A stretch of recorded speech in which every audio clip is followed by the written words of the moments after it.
Hello friends, again इस video में मैं आपका स्वागत करता हूं और इस वीडियो में मैं आपको प्रेजेंट कॉन्टिन्यूअस के बारे में मैं पढ़ाने वाला हूं। प्रेजेंट कॉन्टिन्यूअस टेंस का एक्टिव वॉइस पैसिव वॉइस हम कैसे करेंगे इस वीडियो में मैं आपको बताऊंगा। इससे पहले वाले वीडियो में मैंने आपको बता दिया है कि प्रेजेंट इंडेफिनिट टेंस का एक्टिव से पैसिव कैसे बनाया जाता है। ठीक है, अगर आपने वो वीडियो ना देखा हो तो मैं आपको डिस्क्रिप्शन में लिंक दे दूंगा, वहां पर आप जाकर के देख सकते हो। इस वीडियो के अंदर हम प्रेजेंट कॉन्टिन्यूअस टेंस का कैसे पैसिव वॉइस बनाएंगे वो यहाँ पे हम देखने वाले हैं। ठीक है, बहुत ही आसान तरीके से मैं आपको बताऊंगा जिससे कि आपको प्रेजेंट कॉन्टिन्यूअस में कोई भी परेशानी नहीं होगी, आप आराम से इजीली जो है प्रेजेंट कॉन्टिन्यूअस टेंस का पैसिव वॉइस बना पाओगे। ओके, तो सबसे पहले मैं आपको बता दूं कि अगर आप जो है कोई भी टेंस का पैसिव वॉइस बना रहे हो तो आपको उसके फॉर्मूले एटलीस्ट याद होने चाहिए। फॉर्मूले अगर आपको याद होते हैं तो इससे क्या होता है कि आप जो है जब पैसिव वॉइस में बनाओगे तो आपको आसानी होती है कि कौन सा हेल्पिंग वर्ब यूज करना है। ठीक है, सब्जेक्ट कहां पे आएगा, वर्ब क्या है, ऑब्जेक्ट क्या है, ये सारी बातें आपको पता चल जाती हैं अगर आपको फॉर्मूले पता है तो मैं आपको यहाँ पे फॉर्मूले थोड़ा दिखा देता हूँ। ठीक है, देखोगे affirmative sentence, negative sentence, interrogative sentence और इंट्रोगेटिव नेगेटिव सेंटेंस, ऐसे हमारे पास 4 सेंटेंस होते हैं। ठीक है, जब भी आप एक्टिव पैसिव बनाओगे तो आपको ये 4 सेंटेंस देखने को मिलेगा। ठीक है, चारों सेंटेंस में आपको जो है एक्टिव वॉइस और पैसिव वॉइस का फॉर्मूला जो है पता होना चाहिए। ठीक है, कि किस तरह से आप एक्टिव वॉइस और पैसिव वॉइस बनाओगे उसके लिए आपको फॉर्मूला पता होना चाहिए। तो आप देखोगे मैं यहाँ पे आपको थोड़ा बताता हूँ, ध्यान देना। तो देखो, सब्जेक्ट, वर्ब और ऑब्जेक्ट ये जो है हर बार आपका फिक्स होगा, ये चेंज नहीं होता। देखोगे आप सब्जेक्ट, वर्ब और ऑब्जेक्ट, ठीक है,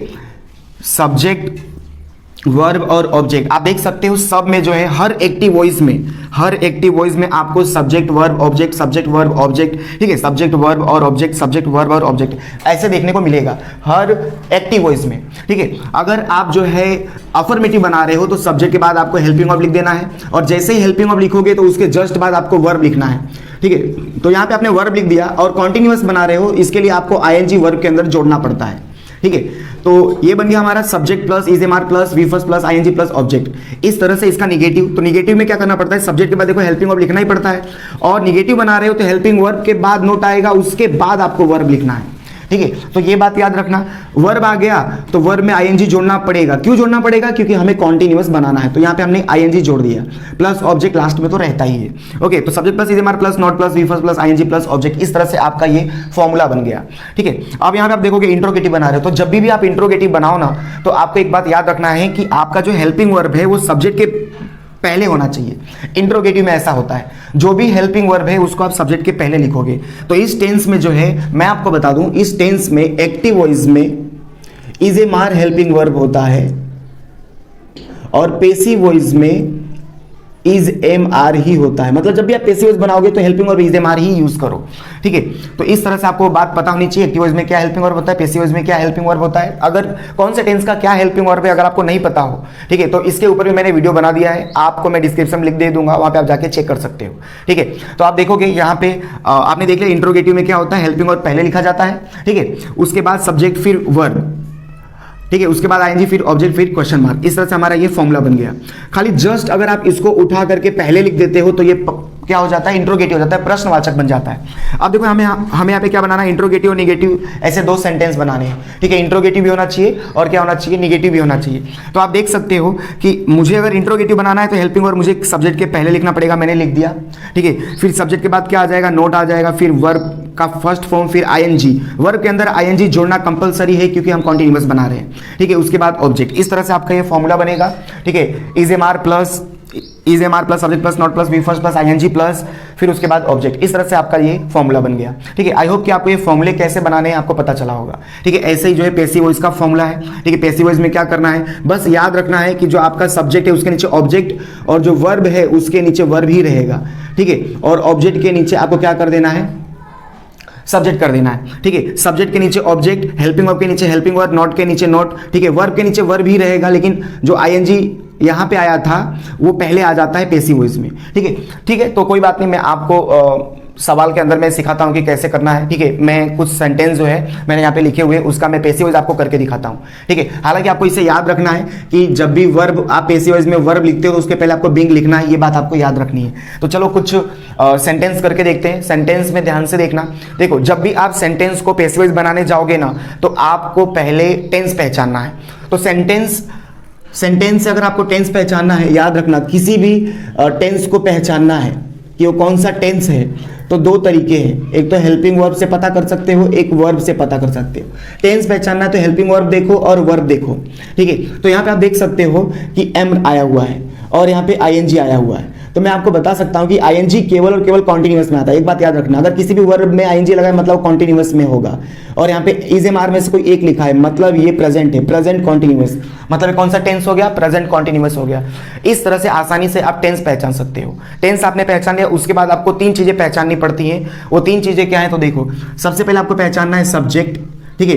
उसके बाद आपको पहचानना है वर्ब, उसके बाद आपको पहचानना है ऑब्जेक्ट। अब सब्जेक्ट कैसे पहचाना जाए, तो जो शुरू में होगा वो आपका सब्जेक्ट, यानी जो क्रिया को कर रहा है वो सब्जेक्ट। आप ऐसे समझ सकते हो कि जो शुरू में होगा वो सब्जेक्ट कहलाएगा, ठीक है। अब यहाँ पे देखो हेल्पिंग वर्ब है। हेल्पिंग वर्ब आपको याद रखना पड़ेगा कि क्या हेल्पिंग वर्ब होता है।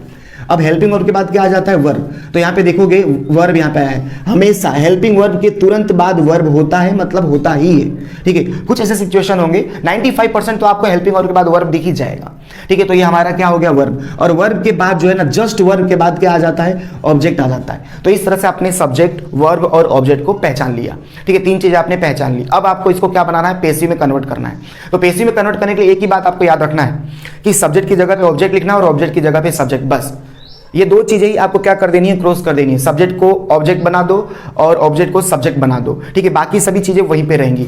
तो देखो कैसे करना है, ध्यान से देखना।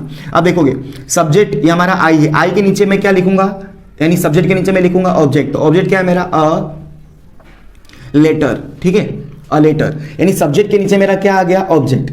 अब हेल्पिंग वर्ब के नीचे मैं हेल्पिंग वर्ब ही लिखूंगा, लेकिन पेसिव वॉइस का।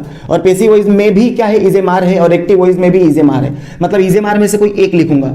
तो याद रहे, एक्टिव वॉइस में हेल्पिंग वर्ब सब्जेक्ट को देख करके लिखा जाता है, और पेसिव वॉइस में हेल्पिंग वर्ब ऑब्जेक्ट को देख करके लिखा जाता है। फिर से सुन लेना, सब्जेक्ट को देख करके हेल्पिंग वर्ब एक्टिव वॉइस में लिखा जाता है, और ऑब्जेक्ट को देख करके हेल्पिंग वर्ब पेसिव वॉइस में लिखा जाता है, ठीक है। तो यहाँ पे आप देख सकते हो, अब मुझे हेल्पिंग वर्ब यहाँ पे लिखना है पेसिव वॉइस में, तो मैं ऑब्जेक्ट चेक करूंगा। मेरा ऑब्जेक्ट क्या है, एक है, तो इज एम आर में से क्या आ जाएगा, इज, ठीक है। अब देखो हेल्पिंग वर्ब के नीचे हेल्पिंग वर्ब आ गया, वर्ब के नीचे वर्ब लिखना है मुझे, तो वर्ब के नीचे वर्ब। अब यहाँ पे सबसे पहले यहाँ से मुझे आईएनजी निकालना पड़ेगा। तो जब ये आईएनजी यहाँ से निकालोगे ना, तो वर्ब के पहले ये आ जाता है बिंग बनकर, जैसे कि आप यहाँ पे देख सकते हो, ऑब्जेक्ट आ गया, इज एम आर आ गया, उसके बाद बिंग लिखना पड़ता है, ठीक है। तो ये वर्ब के अंदर से आपको आईएनजी पहले निकालना पड़ता है, जो वर्ब से पहले आपको पेसिव वॉइस में लिखना है, बिंग बना करके लिखना है। ये आईएनजी बिंग बन जाता है पेसिव वॉइस में। अब यहाँ पे आईएनजी निकल गया, राइट बच गया, राइट का यहाँ पे थर्ड फॉर्म लिखना है, देख सकते हो फॉर्मूले में थर्ड फॉर्म लिखना है, राइट का third form, write, wrote, written. तो यहाँ पे हम लिखेंगे रिटेन, यानी वर्ब के नीचे आपने देखा वर्ब आ गया, ठीक है। अब ऑब्जेक्ट के नीचे क्या आएगा, तो ऑब्जेक्ट के नीचे ऑब्जेक्ट नहीं, ऑब्जेक्ट के नीचे सब्जेक्ट लिखा जाता है। तो ऑब्जेक्ट के नीचे हम सब्जेक्ट लिखेंगे, सब्जेक्ट हमारा क्या है, आई है, तो क्या हो जाएगा, बाय मी। और नाउ के नीचे क्या आएगा, नाउ ही आएगा, ठीक है। ये चेंज मत करना, ये चेंज नहीं होता है। चेंज जो है ना डायरेक्ट इनडायरेक्ट में चेंज होता है, एक्टिव वॉइस पेसिव वॉइस में नाउ का देन नहीं होगा, ठीक है। नाउ का नाउ ही रहेगा एक्टिव वॉइस पेसिव वॉइस में। तो इस तरह से आपने इसका क्या बना दिया, पेसिव वॉइस बना दिया। चलो एक और देख लिया जाए किस तरह से पेसिव वॉइस बनाना है, ध्यान से देखना।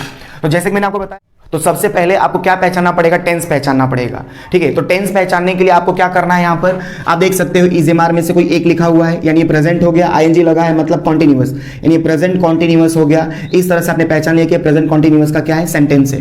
अब प्रेजेंट कॉन्टिन्यूअस का सेंटेंस है, आपने ये पता कर लिया। क्यों हमें टेंस पहचानना है, टेंस इसलिए पहचानना है ताकि हमें पता चल जाए कि एक्टिव वॉइस में और पेसिव वॉइस में हेल्पिंग वर्ब क्या। जैसे टेंस पहचान लेते हो ना, तो आपको पता चल जाता है कि एक्टिव वॉइस में इज एम आर होता है और पेसिव वॉइस में भी इज एम आर होगा।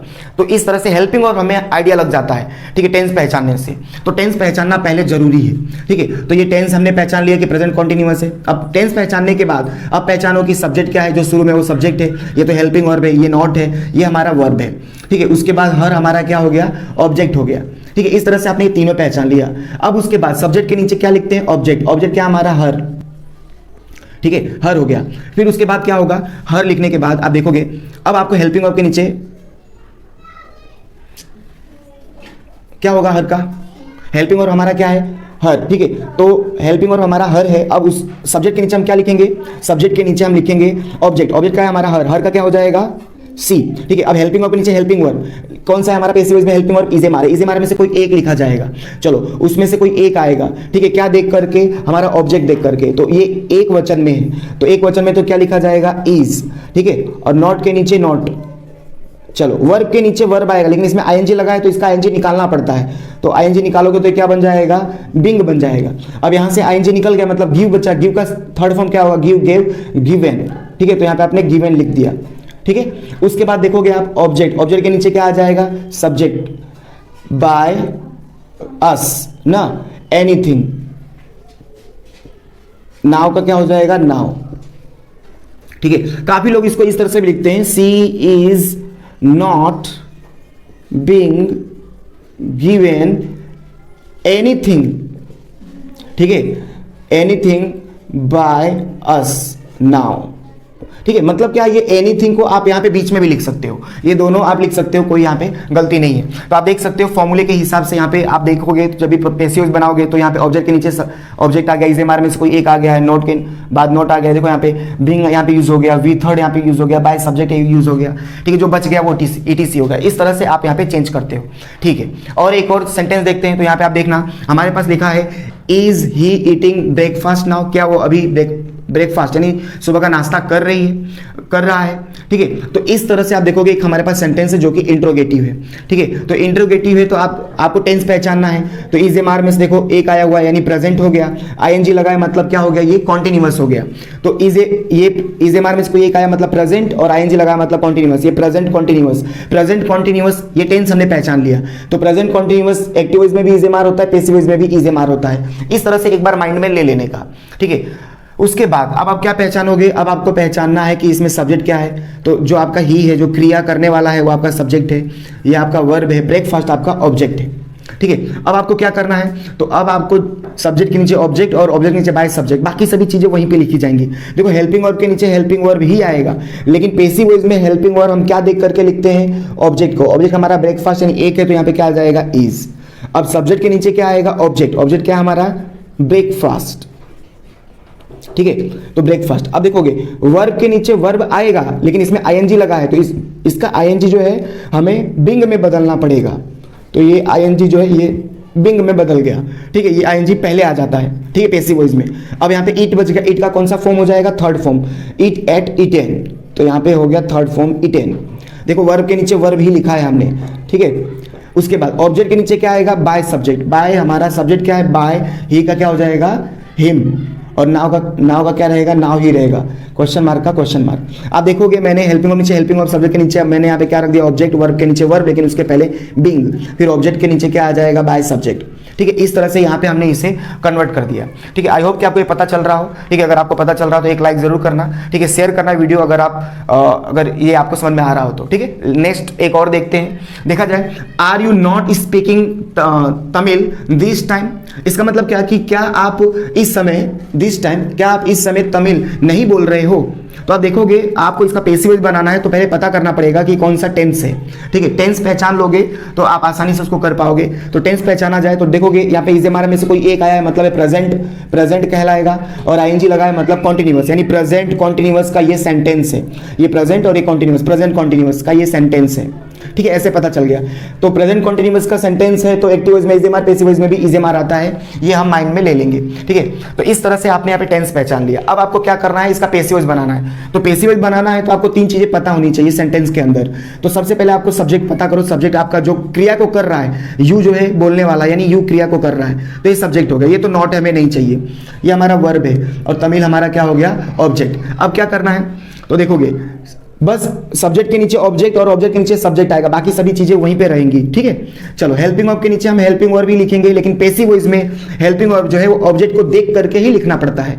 तो हमारा ऑब्जेक्ट क्या है, तमिल, तो तमिल जो है एक वचन है, इसके लिए इज एम आर में से कोई एक लिखना है, तो यहाँ पे क्या आ जाएगा, इज, ठीक है। उसके बाद देखो सब्जेक्ट के नीचे हम क्या लिखेंगे, ऑब्जेक्ट, याद रहे बस सब्जेक्ट और ऑब्जेक्ट चेंज होते हैं, तो यहाँ पे आ जाएगा तमिल, ठीक है।